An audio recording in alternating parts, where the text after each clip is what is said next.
Devoutness and benevolence were prone to his nature from the very early of his childhood.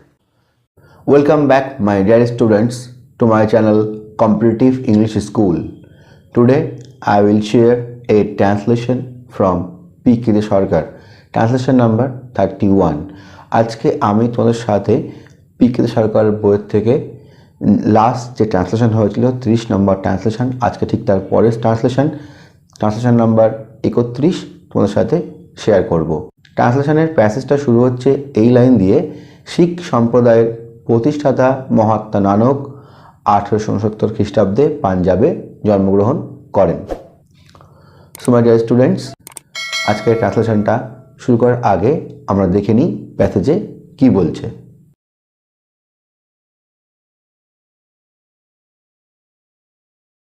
শিখ সম্প্রদায়ের প্রতিষ্ঠাতা মহাত্মা নানক 1869 খ্রিস্টাব্দে পাঞ্জাবে জন্মগ্রহণ করেন।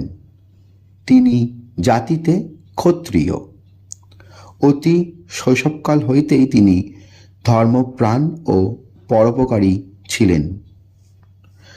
তাহার পিতার আর্থিক অবস্থা সচ্ছল ছিল না। তিনি নানককে বাল্যকাল হইতেই অর্থোপার্জনের চেষ্টা করিতে উপদেশ দিতেন, কিন্তু নানক দেশে দেশে ঘুরিয়া বহু সাধু সন্ন্যাসীর সহিত মিশিলেন ও নানা শাস্ত্র পাঠ করিলেন।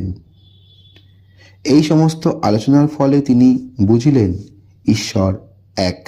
সো মাই ডিয়ার স্টুডেন্টস, তো আমরা দেখে নিয়েছি প্যাসেজে কি বলছে, তোমরা নিজেরা একটু প্র্যাকটিস করো, তারপর আমি তোমার সাথে টোটাল সলিউশন এবং এর 2-3 রকমের ট্রান্সলেশন কিভাবে লিখতে হবে তা তোমাদের সাথে শেয়ার করছি।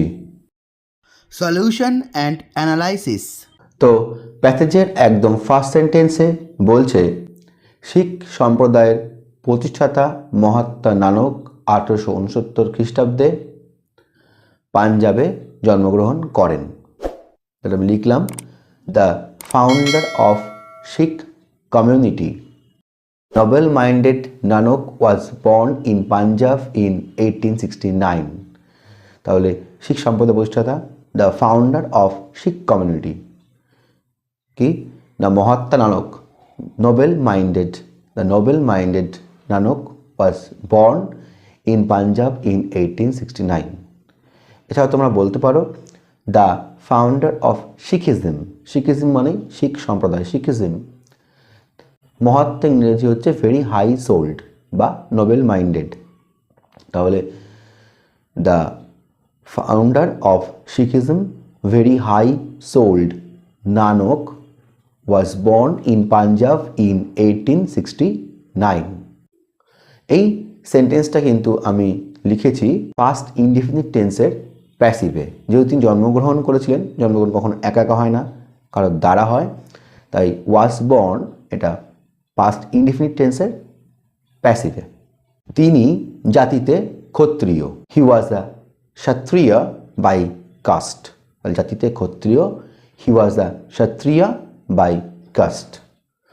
তো এই সেন্টেন্সটা কিন্তু আছে বি ভার্বে পাস্ট টেন্সে, তিনি ছিলেন। তাহলে হি ওয়াজ আ ক্ষত্রিয় বাই কাস্ট, এটা বি ভার্বের ওয়াজ ইউজ করে পাস্ট টেন্সে লেখা হয়েছে। নেক্সট সেন্টেন্স, অতি শৈশবকাল হইতেই তিনি ধর্মপ্রাণ ও পরোপকারী ছিলেন। তাহলে from very early of his childhood he was religious minded and magnanimous. তাহলে অতি শৈশবকাল হইতেই, তাহলে from very early of his childhood তিনি ধর্মপ্রাণ ছিলেন এবং কী ছিলেন, পরোপকারী। তাহলে হি ওয়াজ রিলিজিয়াস মাইন্ডেড, ধর্মপ্রাণ, অ্যান্ড ম্যাগনানিমাস, মহানুভাব বা পরোপকারী। ম্যাগনানিমাস ছাড়া তোমরা লিখতে পারো বেনিফলেন্ট বা জেনারাস, উদার, এবং বেনিফলেন্ট মানে যারা অন্যের উপকার করে। এছাড়া তোমরা লিখতে পারো devoutness and benevolence were prone to his nature from the very early of his childhood. Devoutness মানে ধর্মপ্রাণ, অ্যান্ড বেনিভলেন্স মানে পরোপকারিতা, devoutness and benevolence were prone to his nature, তার নেচারের সাথে মিশে ছিল, were prone to his nature from the very early of his childhood, একদম তার আর্লি মানে অতি শৈশবকাল থেকে।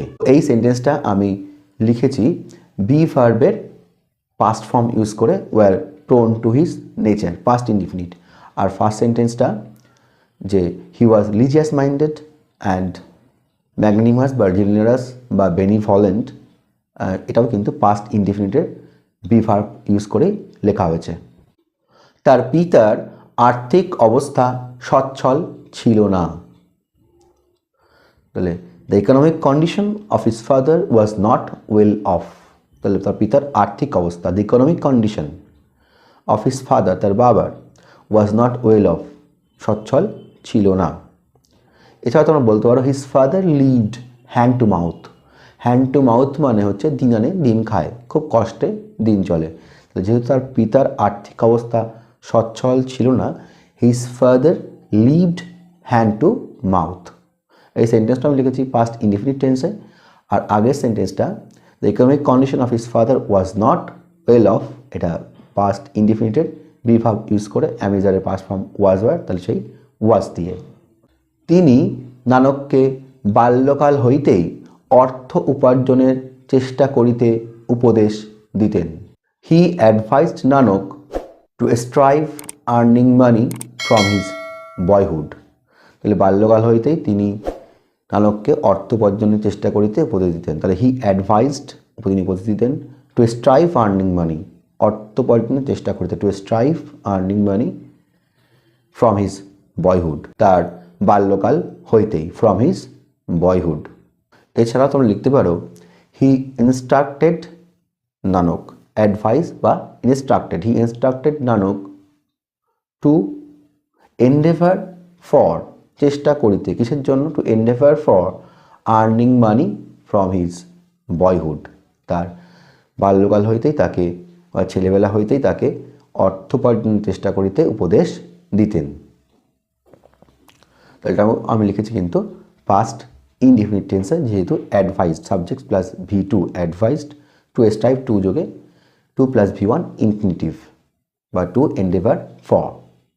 কিন্তু নানক দেশে দেশে ঘুরিয়া বহু সাধু সন্ন্যাসীর সহিত মিশিলেন এবং নানা শাস্ত্র পাঠ করিলেন। But Nanak mixed with multiple saints while moving through the various countries and studied countless scriptures. কিন্তু নানক দেশে দেশে ঘুরিয়া বহু সাধু সন্ন্যাসীর সহিত মিশিলেন, তাহলে বাট নানক মিক্সড উইথ, মিশলেন, মাল্টিপল সেন্টস, অনেক সাধু সন্ন্যাসীর সঙ্গে, while moving through various countries, যখন তিনি অনেক দেশে দেশে ঘুরছিলেন, অ্যান্ড স্টাডিড কাউন্টলেস স্ক্রিপচার্স, এবং তিনি পড়লেন অনেক অনেক বই, কাউন্টলেস স্ক্রিপচার্স। এটাও পাস্ট ইনডিফিনিট টেন্সে mixed with multiple saints while moving through various countries, এটা ভাবের সঙ্গে আইএনজি যোগ করে পার্টিসিপল করে দিয়েছি, তাই আছে বাংলাতে। এছাড়াও তোমরা লিখতে পারো but while travelling through the various countries, বিভিন্ন দেশে ঘোরার সময়, but while traveling through the various countries, Nanak got in touch with multiple saints. Nanak অনেক সাধু সন্ন্যাসীর সঙ্গে মিশলেন, তাহলে Nanak got in touch with multiple saints and perused innumerable text, books or scriptures, যে কোনো একটা লিখলেই হবে, এবং perused মানে পড়া, তাহলে perused innumerable অসংখ্য টেক্সট, বুকস অ্যান্ড স্ক্রিপচার্স। তাহলে এই সেন্টেন্সটা কিন্তু সে একইভাবে travelling through the world participle use করেছি, এবং তারপরে হি গট ইন টাচ, তাহলে পাস্ট ইনডিফিনিটেই লিখেছি, আবার পেরিউজড এটাও পাস্ট ইনডিফিনিটেই আছে এবং তাই আমি লিখেছি।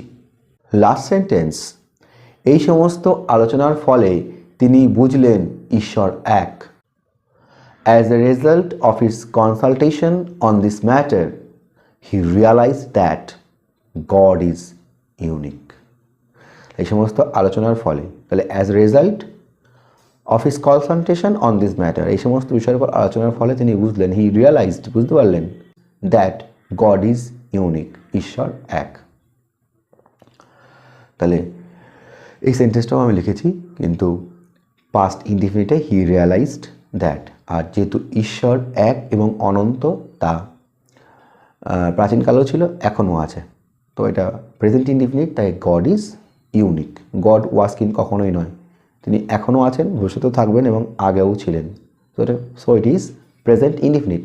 তাহলে as a result of his consultation on this matter, he realized that God is unique. So my dear students, এই ছিল আমার আজকের ভিডিও, ট্রান্সলেশন নাম্বার 31 ফ্রম পিকিতে সরকার। তো তোমার যদি ভিডিওটি ভালো লেগে থাকে তোমরা কিন্তু অবশ্যই লাইক করতে ভুলো না। আর এখনও পর্যন্ত যারা আমার চ্যানেল সাবস্ক্রাইব করেন, তারা সাবস্ক্রাইব বাটনে সাবস্ক্রাইবে ক্লিক করো এবং পাশে থাকা বেল আইকনটা ক্লিক করে দাও to get further notification from my channel.